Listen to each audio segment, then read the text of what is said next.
नमस्कार, मी रेणुका. बुलेटिनमध्ये तुमचं स्वागत. आणि आपण बुलेटिनच्या सुरुवातीला बातमी बघतोय. देशात कोरोना रुग्णांची संख्या वाढत असली तरी मुंबईतल्या कोरोनाबाधितांची संख्या आता हळूहळू नियंत्रणात येत असल्याचं समोर येत आहे. मुंबईतली रुग्णसंख्या आटोक्यात येण्यामागे प्रशासनानं काटेकोरपणे केलेलं नियंत्रण आणि नियोजन कारणीभूत ठरतंय. शहरात ना ऑक्सिजनचा तुटवडा रुग्णांना जाणवतोय ना बेडसाठीची धावाधाव. मुंबई प्रशासनानं केलेल्या या नियोजनाचं कौतुक सर्वोच्च न्यायालयापासून नीती आयोगानंही केलेलं आहे आणि इतर राज्यांनाही मुंबईसारखा धडा गिरवा असं आवाहन या सर्वोच्च संस्थांनी केलेलं आहे. त्यामुळे शाब्बास मुंबई याच वृत्तमालिकेमधून आम्ही हे सांगण्याचा प्रयत्न करतोय की कशा रीतीनं मुंबईचं नियोजन कामी आलंय आणि म्हणूनच त्याची दखल घेतली जाते आहे. आत्ताच्या क्षणाची एक महत्त्वाची बातमी आपण बघतो आहोत, कारण कशा रीतीनं मुंबईतली रुग्णसंख्या कमी होतीये याच विषय आपण बोलणार आहोत. मुंबई मनपाचे अतिरिक्त आयुक्त सुरेश काकाणी सर आता आपल्या सोबत आहेत, त्यांचं आपण चर्चेत स्वागत करूयात. सुरेश काकाणी सर, तुमचं चर्चेमध्ये स्वागत. आणि सगळ्यात महत्त्वाचं म्हणजे सुरुवातीला तुम्हा सगळ्यांचंच खूप खूप अभिनंदन. आता पहिल्या प्रश्नाकडे येते. नमस्कार. हो, अशासाठी की मुंबईचं मॉडेलची म्हणजे त्याचा कित्ता गिरवा असं आता म्हटलं जात आहे, इतकं हे चोख नियोजन कामी आलेलं आहे. त्यासाठी खरंच ही कौतुकाची एक थाप म्हणायला हवी. हे मायक्रो मॅनेजमेंट तुम्ही कसं सुरू केलं होतं? कारण एकीकडे रुग्णसंख्या बेफाम वाढते आहे, कधी कधी नियोजनाचा मोठा अभाव जाणवतो आहे, पण हे मायक्रो मॅनेजमेंट तुम्ही नेमकं कसं साधलं? यामध्ये सुरुवातीपासून आम्ही प्रयत्न असा केला की जी त्रिसूत्री आहे, ट्रॅकिंग, टेस्टिंग आणि ट्रीटिंग, म्हणजे एखादा जर आपल्याला संशयित रुग्ण आढळला तर त्याचं ट्रॅक करावं, त्याचं टेस्टिंग करावं आणि ट्रॅकिंग करावं, ही आम्ही त्रिसूत्री पाडली. आणि त्या त्रिसूत्रीमुळे आमचं टेस्टिंगची संख्या देखील आम्ही वाढवली. एखाद्या इमारतीचं आम्ही सील केलं, सील इमारतीमधून तेथील संशयित किंवा तिथे रुग्ण बाहेर पडू नये आणि बाहेर पडले तर त्यांच्यावर कारवाई व्हावी आणि त्याचं टेस्टिंग देखील नियमितप्रमाणे व्हावं. यासोबतच गर्दीची ठिकाणं जी होती ती शॉपिंग मॉल असो किंवा भाजी बाजार असो किंवा एखादा फिश मार्केट असो, या ठिकाणी देखील आम्ही टेस्टिंगची संख्या वाढवली. इथून संशयित रुग्ण किंवा जे संभाव्य रुग्ण होते ते सुद्धा आम्ही पॉझिटिव्ह जर आलेलं त्यांना आयसोलेशनमध्ये पाठवलं आणि जे निगेटिव्ह होते त्यांना दक्षता घ्यायला सांगितली. मुंबईकर जनतेने कोविड ॲप्रोप्रिएट बिहेवियर म्हणजे आपलं मास्क लावणे, हात धुणे आणि याच्यासोबत अंतर राखणे याचा देखील आम्ही IEC ॲक्टिव्हिटीमार्फत फार मोठ्या प्रसार केला आणि जे याचं पालन करणार नाही त्यांच्या दंडनीय कारवाई देखील केली. एकच आकडेवारी मी सांगू शकेल की आजपर्यंत आम्ही जवळपास 54 कोटी रुपये म्हणजे 27 लाख लोकांपेक्षा जास्त लोकांना आम्ही दंड हा केलेला आहे. त्यातून महानगरपालिकेकडे 54 कोटी रुपये जमा झालेले आहेत. महसूल जमा करणे हा जरी आमचा हेतू नव्हता, लोकशिक्षण व्हावं, लोकांनी कोविड ॲप्रोप्रिएट बिहेवियरचं पालन करावं, हे आम्ही प्रयत्न केले. यासोबतच आम्ही असा एक निर्णय घेतला होता की आमच्या जे जम्बो फॅसिलिटीज आहेत त्या 31 मार्चपर्यंत आम्ही सुरू ठेवण्याचा निर्णय घेतला. त्यामुळे रुग्णांना बेड मिळण्यासाठी कुठेही अडचण झाली नाही. दरम्यानच्या कालावधीमध्ये ऑक्सिजनचा तुटवडा जाणवू शकेल, कारण पहिल्या लाटेच्या वेळेस आम्हाला असं लक्षात आलं होतं की ऑक्सिजनची मागणी वाढते आहे आणि आमच्याकडे जे सिस्टीम होती, व्यवस्था होती, ती सिलेंडर बेस्ड सिस्टीम होती. हे सिलेंडर बेस्ड सिस्टीममध्ये बरेचसे तोटे होते. त्याचं वारंवार रिफिलिंग करणं किंवा त्यातून ऑक्सिजनची नासाडी होणं आणि नासाडी होऊन ऑक्सिजन एखाद्या खोलीमध्ये जर जास्त प्रमाणामध्ये झालं तर तिथं आग लागण्याचा संभव होणं, अशा प्रकारचं होतं. म्हणून आम्ही सेंट्रलाइज ऑक्सिजन सप्लाय सिस्टीम केली. मोठे टँक तिथे आम्ही दरम्यानच्या कालावधीत उभारले. पाईपलाईनद्वारे ऑक्सिजन सप्लाय प्रत्येक पेशंटच्या बेडजवळ नेला. यामुळे आमची ऑक्सिजनची बचत झाली. यासोबतच ऑक्सिजन एक प्रेशियस वस्तू आहे याचं देखील भान सगळ्यांना आलं. या बचतीमध्ये आम्ही रेग्युलेटर आणि ऑक्सिजन कॉन्सन्ट्रेटरचा देखील वापर केला. यासोबतच प्रत्येक वॉर्डामध्ये ऑक्सिजन बॉय किंवा ऑक्सिजन नर्स देखील आम्ही नेमली, जेणेकरून एखाद्या पेशंटला ऑक्सिजनची गरज जितकी असेल तितकंच ऑक्सिजन दिलं जावं. यासाठी डॉक्टर्सना जवळपास 3 आम्ही प्रशिक्षण वर्ग घेतले. जे आमचे कोविड हॉस्पिटल आहे ते खाजगी असो, महानगरपालिकेचे असो किंवा शासनाचे असो, अशा प्रत्येक ठिकाणी आम्ही त्यांना प्रशिक्षित केलं, जेणेकरून तुमचं ऑक्सिजनची रिक्वायरमेंट आपली मर्यादित राहील. आज जरी आमची ऑक्सिजन रिक्वायरमेंट आमची 270 मेट्रिक टन जरी असली तरी पण आम्ही 235 मेट्रिक टनपेक्षाही कमी ऑक्सिजनमध्ये आम्ही याचा उपयोग करत आहोत आणि यामध्ये पेशंटचं सुधारण्याचं प्रमाण देखील वाढलेलं आहे, पेशंटचा डिस्चार्ज रेट वाढलेला आहे आणि पेशंटचं दगावण्याचं प्रमाण देखील आपल्याला कमी झाल्याचं दिसतं इतर शहराच्या तुलनेमध्ये किंवा देशातील इतर भागाच्या तुलनेमध्ये. अशा विविध पातळ्यावर आम्ही ही एक समन्वयाने कारवाई केली आणि आम्ही यामधून आज एक सुस्थितीमध्ये आहोत. तरी पण आम्हाला ही लढाई फार लांबची लढाई आहे, ते सुद्धा आम्ही आमच्या टीमला तशी कल्पना दिलेली आहे आणि आम्ही कुठेही ढिलाई येणार नाही किंवा कुठेही सतर्कतामध्ये खंड पडणार नाही याचे देखील आम्ही प्रयत्नशील आहोत. निश्चित, आणि त्यासाठी तुम्ही सातत्यानं तुमची सगळी टीम प्रयत्नशील आहे. सर, आणखीन एक प्रश्न अशासाठी महत्त्वाचा विचारायचा आहे की एकीकडे निर्बंध लादण्यात आलेले आहेत आणि लॉकडाऊनचे देखील निर्बंध आता सुरू आहेत. तुम्हाला असं वाटतं की रुग्णसंख्या कमी होण्यामध्ये त्याचा देखील एक मोठा वाटा आहे? म्हणजे एकीकडे तुम्ही केलेलं नियोजन हा तर प्रश्न आहेच, हा तर मुद्दा आहेच, पण त्याचबरोबर तुम्हाला असं वाटतं की लॉकडाऊनमुळे देखील रुग्णसंख्या कमी व्हायला मदत झाली? निश्चितपणे लॉकडाऊनमुळे आपल्या रुग्णसंख्या कमी होण्यासाठी मदत झालेली आहे, परंतु त्याच्या सगळ्यात महत्त्वाचा मुद्दा म्हणजे कोविड ॲप्रोप्रिएट बिहेवियर. म्हणजे कोविड आजारासाठी आपल्याला 2 हात करायचं असेल, सर्वसामान्य जनतेचा देखील सहभाग तितकाच महत्त्वाचा आहे. प्रत्येकाने मास्क लावणं, हात धुणं आणि सामाजिक अंतर ठेवण्यासाठी जर आपलं जीवनाचा एक भाग केला, अंगीकारलं, तर निश्चितपणे तो सुद्धा एक महत्त्वाचा वाटा या लाटेला थोपवण्यामध्ये आहे असं माझं मत आहे. सर, असं देखील म्हटलं जात आहे की एकीकडे रुग्णसंख्या जरी कमी होत असली तरी मृत्यूदर काही केला कमी होत नाहीये, असं आहे का? आणि तसं जर असेल तर परिस्थिती नियंत्रणात आणण्यासाठी आता यापुढे काय प्रयत्न केले जात आहे किंवा या स्तरावर तुम्ही काय प्रकारचे प्रयत्न करताय? आपण जर असं पहिली लाट आणि दुसऱ्या लाटेचा जर विचार केला तर पहिल्या लाटेच्या तुलनेनुसार दुसऱ्या लाटेमध्ये मृत्यूसंख्या आपली निश्चितपणे कमी आहे. ती आधी आणखी कमी आणण्यासाठी आम्ही प्रयत्नशील आहोत. यामध्ये आम्ही मिशन सेव्ह लाईव्ज हा कार्यक्रम जो आम्ही पहिल्या लाटेच्या वेळेस अत्यंत चांगल्या पद्धतीने राबवला होता आणि त्याचा फायदाही झाला मृत्यूसंख्या कमी करण्यामध्ये, तो परत आम्ही सुरुवात केलेली आहे आणि त्यानुसार येत्या काही दिवसामध्ये मृत्यूसंख्या देखील कमी झाल्याचं आपल्याला पाहायला मिळेल. आज जरी संख्या जरी जास्त असती, टक्केवारीच्या तुलनेमध्ये आपण जर विचार केला, प्रमाणाच्या तुलनेमध्ये जर आपण विचार केला, तर निश्चितपणे देशाच्या इतर भागाशी म्हणा किंवा इतर परदेशाच्या तुलनेमध्ये ती दुसऱ्या लाटेमध्ये अत्यंत कमी अशी आहे, परंतु ती आणखी कमी आणण्याचे देखील आमचे प्रयत्न आहेत आणि त्या दिशेने आम्ही वाटचाल करत आहोत. सर, आणखीन एक महत्त्वाचं, आताच काही वेळापूर्वीच आमच्या प्रतिनिधींनी जसं म्हटलेलं होतं की BKC मध्ये आज जेव्हा सगळेजण ज्यांनी टोकन घेतलं होतं शनिवारी, ते आज आले होते आणि त्यांना सांगितलं होतं की आज लसीकरण तुमचं होणार आहे, पण ते आज होऊ शकलं नाही. आणि मुद्दा असासाठी उपस्थित होतो की अनेक जे ज्येष्ठ नागरिक इतक्या मोठा, म्हणजे काही जण तर डोंबिवली ऐरोलीहून प्रवास करून BKC पर्यंत पोहोचले होते आणि त्यांचं लसीकरण होऊ शकलं नव्हतं.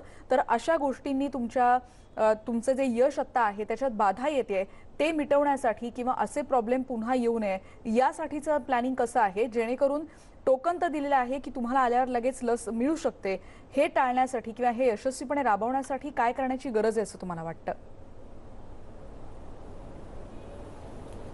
लसीकरण केंद्राचं विकेंद्रीकरण करणं हा एक महत्त्वाचा आम्ही आता कार्यक्रम आता या आठवड्यामध्ये, आता आमच्या मुंबई महानगरपालिकेमध्ये साधारणतः 227 वॉर्ड आहेत आणि प्रत्येक वॉर्डमध्ये किमान एक लसीकरण केंद्र सुरू व्हावं, जेणेकरून त्या ठिकाणच्या लोकांना तिथेच लसीकरण होईल, त्यांना जास्त प्रवास करायला लागू नये, हा आमचा एक प्रयत्न आहे. या आठवड्यामध्ये जवळपास त्यापैकी 90% केंद्र आमचे सुरू झालेले असतील आणि त्यासोबतच जी मोठी केंद्रे आहेत, या मोठी केंद्रावर देखील फक्त ऑनलाईनद्वारेच व्यवस्था आपण मागच्या आठवड्यामध्ये सुरुवात केलेली आहे. टोकन दिलं तरी पण आपल्याला ऑनलाईन करून घेणंसुद्धा तितकंच महत्त्वाचं आहे. ते ऑनलाईन केल्याशिवाय, ऑनलाईन स्लॉट बुकिंग केल्याशिवाय त्याचे देखील 2 भाग आहेत. एक तर ऑनलाईन रजिस्ट्रेशन करणं, रजिस्ट्रेशन झाल्यानंतर ऑनलाईन स्लॉट मिळवणं, म्हणजे आपली अपॉइंटमेंट मिळवणं. या दोन्ही गोष्टी जर आपण केल्या तरच आपण लसीकरण केंद्रावर गेलेलं योग्य राहील, असा देखील आमचा मागच्या आठवड्यापासून आम्ही सुरू केलेला आहे. त्यामुळे लसीकरण केंद्रावर होणारी गर्दी निश्चितपणे काही प्रमाणामध्ये कमी झालेली आहे.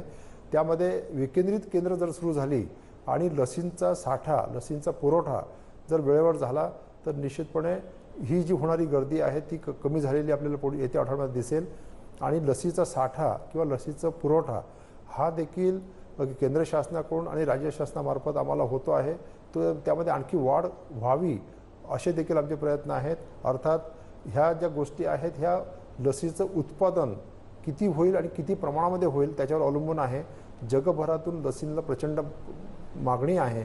त्यामुळे सुरुवातीला काही काळ थोडासा आपला त्रासाचा किंवा कमतरतेचा होऊ शकेल, परंतु येत्या 15 दिवसात 3 आठवड्यामध्ये तो सुरळीत सुरू होईल असे आमचे प्रयत्न आहेत. तसं आमचं नियोजन देखील आहे. तुमचं नियोजन आणि त्याप्रमाणे विकेंद्रीकरण देखील होऊ शकणार आहे. पण त्याचबरोबर सर आणखीन एक महत्त्वाचा मुद्दा असा की ज्या मॉडेलचं म्हणजे मुंबई मॉडेल किंवा आपण ज्याला म्हणतो की मुंबई पॅटर्न ज्याचं कौतुक होतंय, ज्याची प्रशंसा होते आहे, इतर राज्यांना हे काय यशस्वी वाटतंय अशासाठी कारण त्यांच्याकडे काय त्रुटी आहेत आणि या मुंबई मॉडेलची नेमकी आपण म्हणू शकतो की त्याचं गमक काय आहे? मी जे सांगितलं त्यामध्ये 3 गोष्टी आणखी मला ज्या अतिरिक्त आम्ही केल्या. बाकीच्या सगळ्या गोष्टी आता टेस्टिंग आहे, ट्रॅकिंग आहे, ट्रीटिंग आहे, हे सगळ्या ठिकाणी होतच आहे.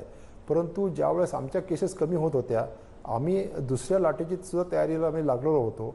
त्याचाच पहिला भाग म्हणजे आमची जी व्यवस्था होती, म्हणजे बेडची व्यवस्था होती, त्या बेडमध्ये साधे बेड, ऑक्सिजन असलेले बेड आणि ICU बेड, ह्या तिन्ही बेडची संख्या आम्हाला कमी कालावधीत कशी जास्त वाढवता येईल तो आम्ही नियोजन केलेलं होतं. त्याची पूर्वतयारी केलेली होती. ऑक्सिजनमध्ये मी सांगितल्याप्रमाणे सिलेंडर बेस सिस्टीमपासून आपण स्टोरेज बेस किंवा सेंट्रल सिस्टीमवर आपण गेलो. यामुळे ऑक्सिजनचा पुरवठा नियमितपणे होईल अशी आपण व्यवस्था निर्माण केली.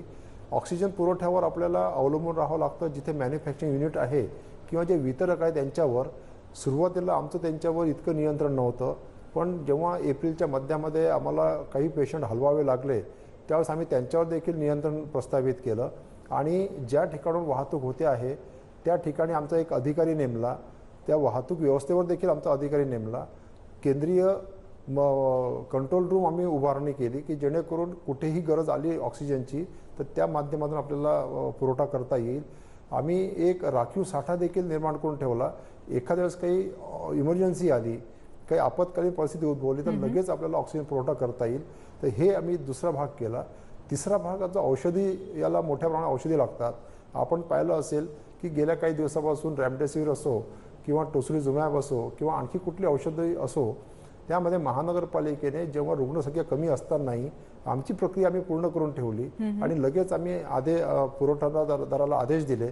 म्हणून आमचा अव्याहतपणे मेडिसिनचा पुरवठा सुरू म्हणजे राहिला. वितरण आणि पुरवठ्यामधली जी चेन आहे ती कायम राखल्यामुळे हे सगळं सुरळीत होऊ शकलं. सर आणखीन एक महत्त्वाचा आणि शेवटचा प्रश्न अशासाठी, कारण काही वेळापूर्वीच महापौरांची जेव्हा बातचीत झाली होती तेव्हा त्यांनी म्हटलं होतं की तिसरी लाट येते ज्याचा उल्लेख सगळेजण करतायत, पण या सगळ्यामध्ये लहान मुलांची काळजी घ्या असं देखील त्यांनी आवाहन केलेलं होतं. ही तिसरी लाट कधी येणार आहे आणि त्यासाठीचं नियोजन कसं असणार आहे याविषयी सांगाल प्लीज.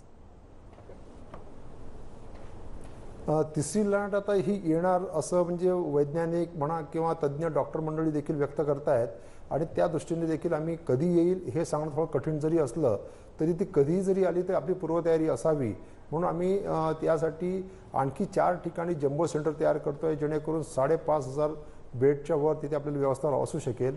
या ठिकाणी 70% जे रुग्णशय्या खाटा असतील ह्या ऑक्सिजन युक्त असतील, ऑक्सिजन सप्लाय सिस्टीम त्याला लागलेली असेल. यासोबतच जवळपास 20%1000च्या वर आपण ICU बेड तिथे तयार करतो आहे.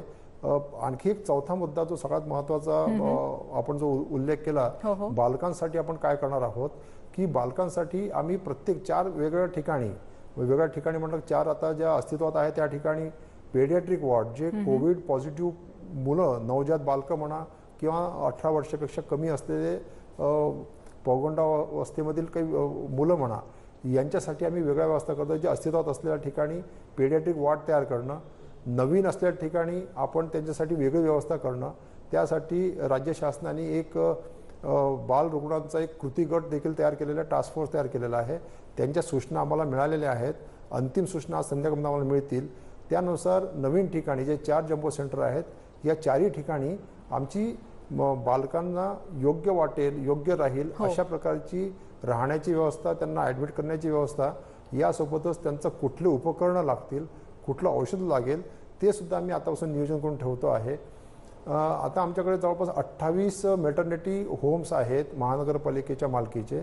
28 मॅटर्निटी होमपैकी किमान प्रत्येक उपनगरामध्ये म्हणजे पश्चिम उपनगर, पूर्व उपनगर आणि मुंबई शहर याच्यामध्ये 3 आम्ही मॅटर्निटी होम हे मातांसाठी म्हणजे ज्या कोविड पॉझिटिव्ह माता आहेत त्यांच्यासाठी किंवा त्यांची नवजात बालकं आहेत त्यांच्यासाठी देखील आम्ही व्यवस्था खरंय सर, असं वर्गीकरण आहे. आम्ही खरं तर नियोजन तुमच्याशी केलेलं बोलण्याचे आहे. अनेक मुद्दे आहेत, पण आणि आता वेळेअभावी आपण या चर्चेत थांबतो तशासाठी. पण तुम्ही जे महत्त्वाचे मुद्दे सांगितलेत आणि यापुढचा कठीण काळ लवकर सरो आणि या सगळ्यातून दिलासा सगळ्यांना मिळो, पण तुमची टीम झटत राहते. या तुमच्या यशासाठी तुमचं पुनश्च अभिनंदन.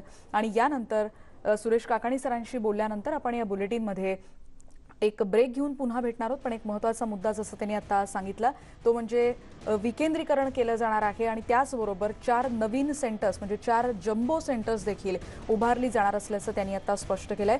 आणि ज्या मुंबईकरांनी या सगळ्याचं पालन केलं नाही त्यातून म्हणजे गेल्या काही दिवसात 54 कोटीचा भूर्दंड मुंबईकरांना भरावा लागला आणि त्याची तितका महसूल आता पालिकेला मिळालेला आहे असं देखील आता त्यांनी स्पष्ट केलंय. एका ब्रेकनंतर पुन्हा भेटूयात. पहा फक्त न्यूज 18 लोकमत.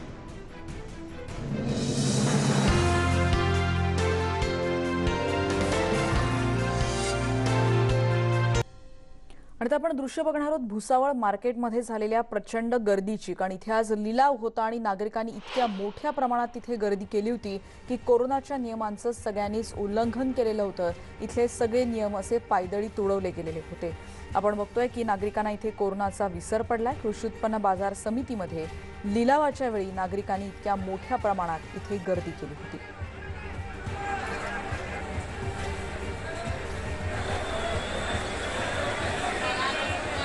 या सगळ्या परिस्थितीत गर्दीमुळे कोरोना आणखीन वाढण्याची त्याचा संसर्ग आणखीन वाढण्याचीच भीती व्यक्त होते.